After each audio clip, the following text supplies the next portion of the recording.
In December, the French president held a fundraising conference for the G5 Sahel force.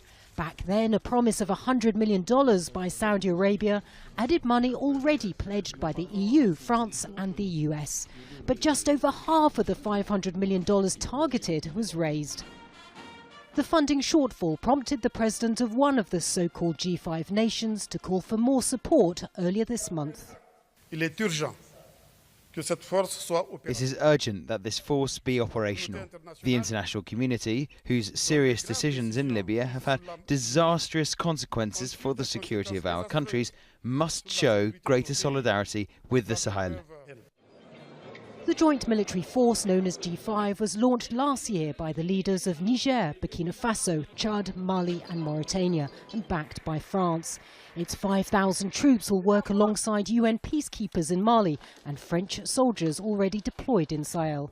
Its mission is to stop cross-border attacks from armed groups, including Boko Haram and affiliates of Al-Qaeda and ISIL, as well as crack down on weapons and people trafficking. Instability in Libya is worsening the crisis. We have to fix the causes that brought this spread in violence. The big reason is the fall of Qaddafi, and this is the responsibility of the international community. G5 Sahel and European Union leaders meeting in Brussels on Friday hope to raise enough money to enable the force to be fully operational within weeks.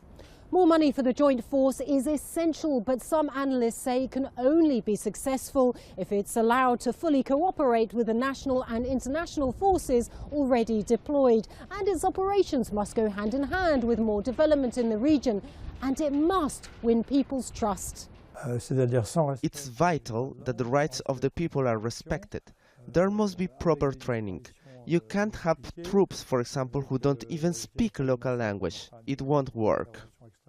If the G5 force can gather the necessary money to carry out its mandate, it will be an urgently needed and important step in cooperation in a region where so many people have been killed in violence or forced to flee their homes.